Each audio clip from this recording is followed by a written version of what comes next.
Hey, my friend, it's Melanie Ferguson, your host of Creatives on Fire, the podcast where I hope to inspire you to create a profitable six-figure following online. So turn it up and listen in to amazing stories of success, along with behind-the-scenes secrets and valuable tips from, you guessed it, Creatives on Fire. Hey, my sweet friend, Melanie here. I have a couple of questions for you. I want to ask you if you are struggling at all with overwhelm, feeling like you need to be in a million places, not having enough time. Maybe you struggle with feeling like you're not good enough. Or who am I? Who am I to be sharing this with my audience? That imposter syndrome that a lot of us struggle with. What about just knowing what the next step is you should take in your business? Does any of this resonate with you? If so, I'd love to invite you to Creatives on Fire Insiders. This is an amazing group of creatives who are finding success and growing their businesses together. It's designed to stop the overwhelm, to build your confidence, and to guide you through the next steps you should take in your business. A lot of our focus inside is on video and live video specifically, how to get good at it, how to really capitalize on the time that we spend in our businesses. If this sounds like anything that interests you, come spend some time with us, because let's face it, who you spend your time with matters. Check us out at creativesonfireinsiders.com. We'll see you there. Welcome back to the podcast, everybody. This week, I have the privilege to introduce to you guys Kathy DiDomenico with Royal Funky Junk. She has a page of well over 100,000 followers, and I couldn't be more excited to share her with you. Kathy, welcome to the podcast.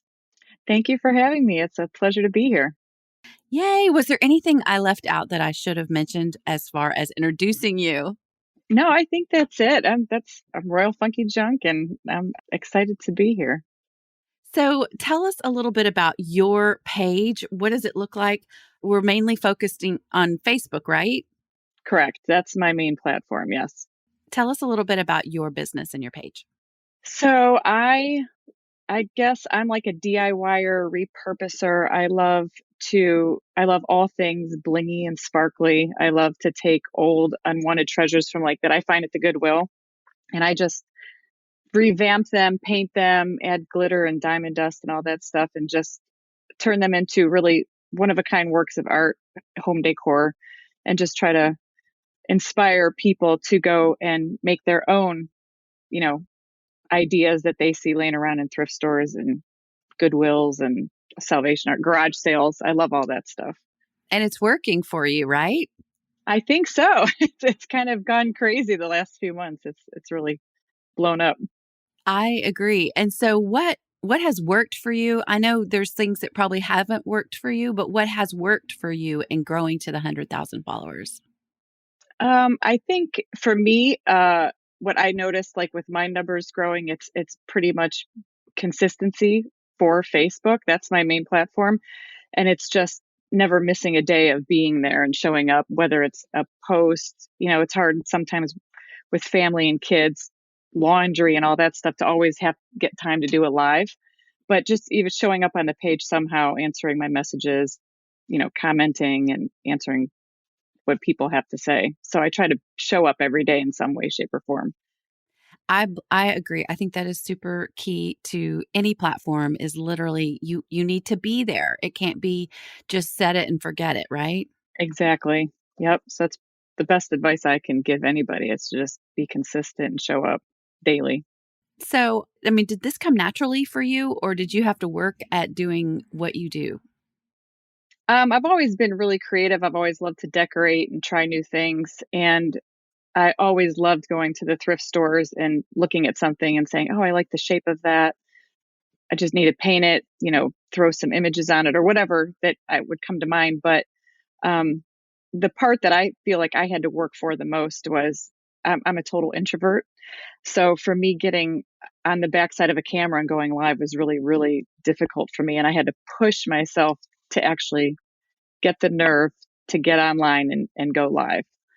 Were there any secrets to that? Like, how did you do that? Um, I just, I had been working in corporate America for 24 years and I lost my job in March of 2020. And I said, I don't want to sit in a cubicle anymore like I've done for the last 24 years. So I said, I'm going to take my little hobby and see if I can make a go of it.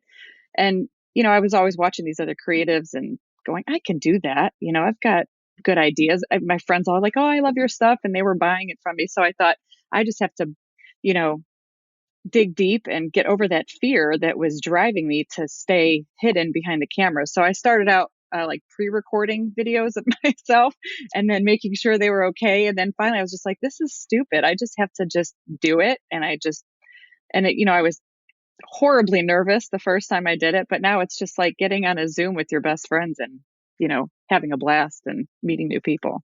So I'm glad I did it. I am too. We are all blessed by you having a page. So, did you start doing like a system? Did you start following a certain pattern or rhythm? How did you structure your live videos? I didn't really structure them. I just kind of got on. If I didn't know what to say, I would show like my latest, goodwill haul and just kept the conversation flowing. And even though I'm an introvert, if those, 500 people were standing in front of me, I probably don't probably feel totally different.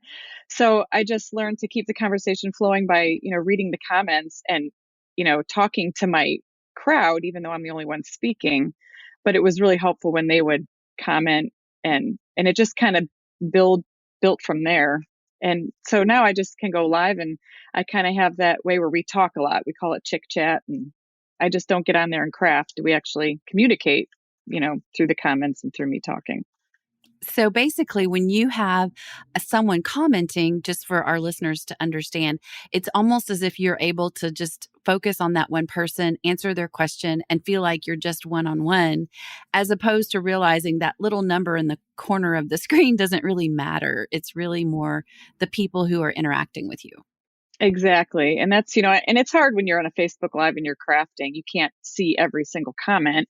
But, if I look at the screen and I see something, a question that pops out or comment about whatever, I'll answer it. And it kind of keeps the conversation flowing, which makes it a lot easier and less uncomfortable than having that dead airspace. Yeah, that's always uncomfortable, but really it's in our heads. I We know. we think it's a lifetime, but it's like 10 seconds or 30 seconds. I And know. it's really okay. So, when you were trying to grow to 100,000 followers, how did you know each step of the way, like what you were going to do next? I honestly had no idea what I was doing. I'm not the most technically savvy person. So I kind of learned as I went, and sometimes I would get overwhelmed and I would just have to tell myself, like, you need to take a chill pill and just go with the flow. And I didn't really have any aspirations of getting at 100,000. That seemed like it was so far outside my reach. But now that I'm there, it's just busier keeping up with the comments. I mean, I pride myself on being the one to answer all my social media. I handle that, but it's definitely become more of a challenge to make sure that it's all because there's so many people commenting and on now. And Facebook, sometimes they show you what they want to show you, sometimes they show you what they don't want to show you. So it's hard to get everybody squared away. I agree. It can be a lot. How often are you going live? Do you have a weekly workflow or how does that look? I tried to get at least 3 days a week. I was doing pretty well 5 days a week. And that's when I noticed that my numbers really started getting somewhere, is when I was doing those 5 days a week. And then, life gets in the way, kids start school. So it's like I try to get on there 3 to 4 times a week right now for the most part. That's awesome. And how do you handle distractions to your business? I don't. That's probably one of been the biggest difficulty for me is time management. Now that I'm at home, my kids know I'm home. So if they need something, I'm like, can you run up to the school? And I'm always in and out or just trying to deal with the dogs and laundry and cleaning the house. So sometimes I have to like force myself to get up before the kids, get in the shower, get dressed. Because if I find myself sitting here at the computer, it's noon and I'm still emailing and doing all of this stuff on the computer and then half my day is gone. And I'm like, So I had to really buckle down and focus on time management. And so your solution was getting up earlier, right? Yeah, that's works for me because then it's, 9 o'clock and I'm like, okay, now I can go and craft. But usually I don't go live till about 3 in the afternoon. That seems to be my sweet spot. But like I said, if I sit here in the computer in the morning, forget it. The whole day is like wasted away. I know the feeling 100%. So, when you're doing your business, when you were growing your following, when did you start monetizing it, or have you? Yeah, so I started monetizing in March of this year, 2021. I hit the 10,000 followers, and I was monetizing shortly after. And that was exciting because, when I lost my job, I said, I just want to do enough to contribute to not have to go back and sit in an office job. So that was fun to see those numbers, come in. And it was like, okay, I can do this. So, and I'm a big believer in like law of attraction and saying, okay, and putting out in the universe what I want back. So I was just like, I can do this. I'm going to make this work. So now I've, this is my job. It's not just a hobby anymore. It's definitely a job. And if you want paid for it, you got to show up and bring it every day because it will go away if you don't pay attention to it. That's true. So a couple things I am understanding. So you were only at 10,000, not that 10,000 isn't an only, but you were at 10,000 in March. And here we are in November and you're at 125,000. Yeah, yes. Crazy. And so that is amazing. We have to applaud you for that. Thank And you. then the monetization. Tell us a little bit about monetization outside of the platform. Like, what have you done to create an income that wasn't Facebook based as far as Facebook paying you? Well, I have lots of affiliates.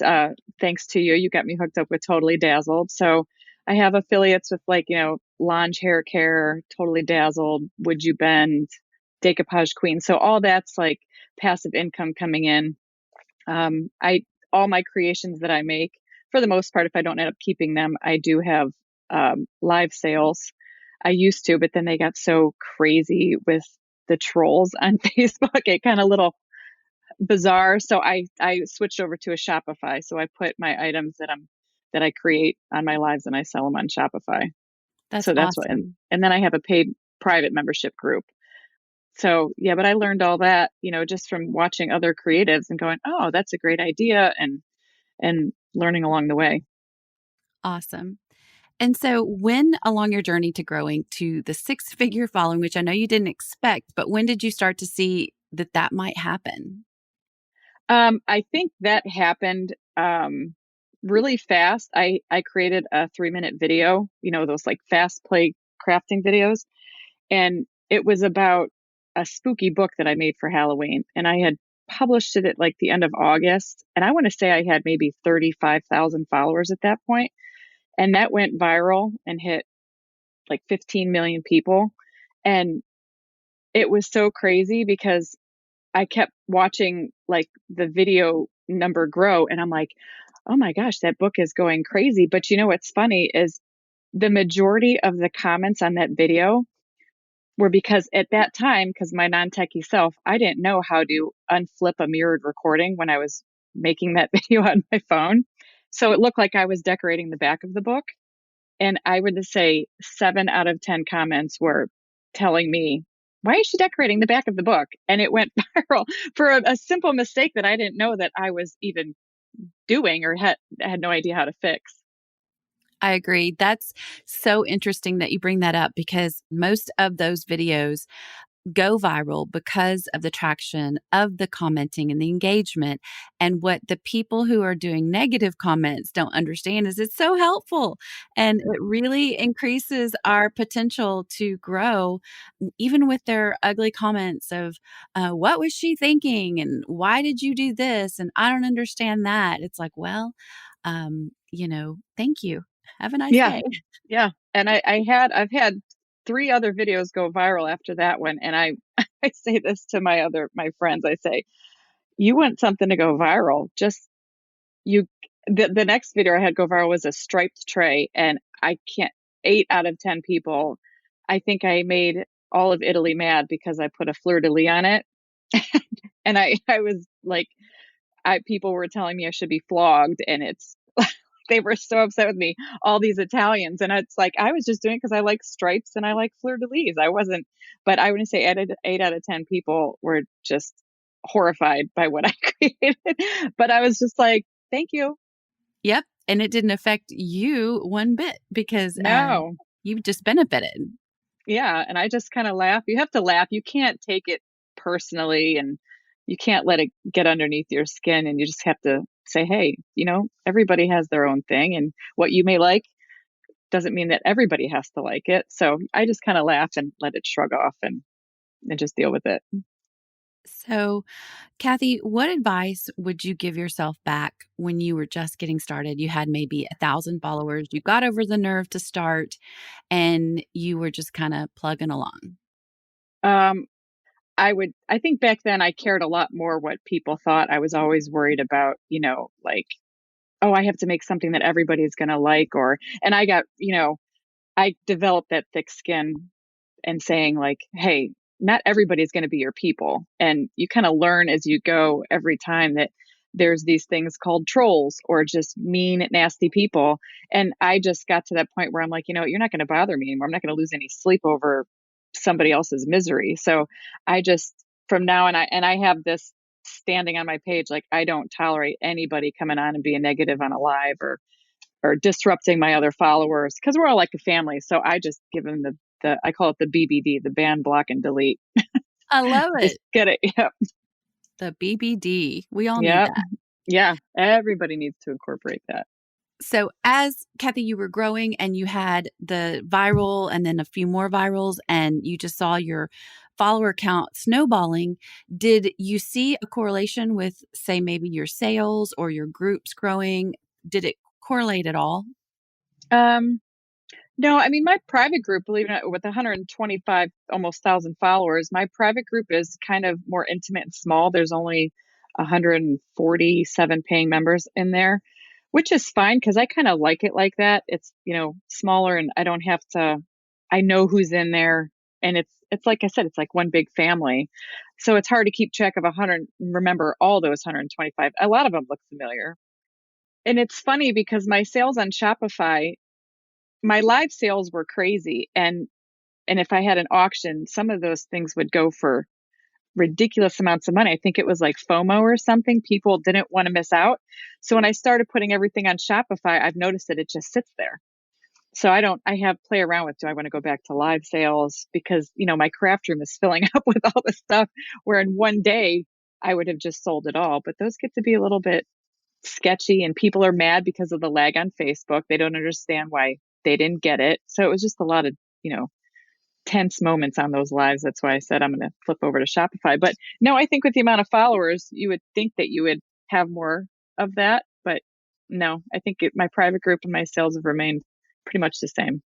But I do know with your follower count growing like that, upwards 600, I mean, 600, 6,000, six figure amount, 125,000 people, that your income from Facebook has definitely gone up because the more eyeballs, the more minutes viewed, the more ads they run, and the more you get paid. So that's Correct. good. Yeah, it's a good thing. But, it's all, and, you as a coach and other coaches I've had, they all say the same thing. Don't put your eggs all in one basket. And as we know, when Facebook crashed a month or so ago, it was like, oh, wow. So that jumped on me to where I try to give more love to my Instagram, to my YouTube, to these different platforms. I'm still trying to figure out TikTok. I'm not the greatest, and it's hard to manage all of them. I know Facebook so well, but again, you can't really, that could be gone at any second. I'm very careful what I say on Facebook because you never know when when you might get in trouble for something that seems so small but gets taken out of context. I agree. So, what motivates you? My kids, my husband, that motivates me because I want to keep this momentum rolling. I don't want to go back to corporate America. I don't want to sit in a cubicle. I have nightmares about that. Like I do not want to sit in a cubicle and have, just dream about all this stuff. So I just tell myself I'm just going to keep riding the ride until, which I think as long as I keep showing up, my followers will keep showing up. So where it's going to be another year from now, I have no idea, but I'm here for the long haul.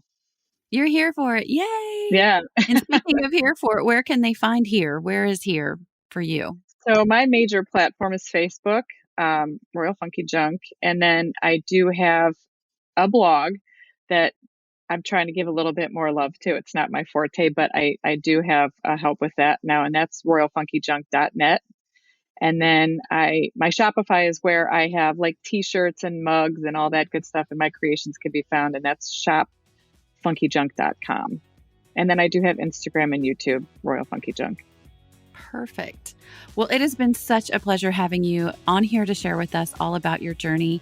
Kathy, I just appreciate you so much.